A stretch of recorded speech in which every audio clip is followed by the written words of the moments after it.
नाजरीन, नौशहरा कला में एक लाचार खातून के बच्चे की वफात का सुनकर एएसआई मोहम्मद तैयब खान और उनकी टीम ने शहीदाबाद जाकर बच्चे के कफन दफन का बंदोबस्त किया। इस हवाले से ये रिपोर्ट देखिए।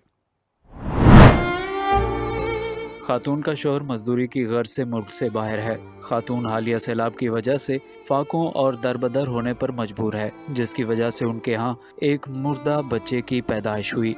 इत्तला पर इंचार्ज चौकी टाउन और कांस्टेबल अब्दुल रहीम ने शहीदाबाद जाकर बच्चे के कफन दफन का बंदोबस्त किया। खातून का घर सैलाब के पानी में गिर चुका है। टीम ने खातून के घर जाकर उनको अशिया खुरनोश फराम की और नकद इमदाद भी दी। मुखैर हजरात से उनकी मदद करने की अपील भी की।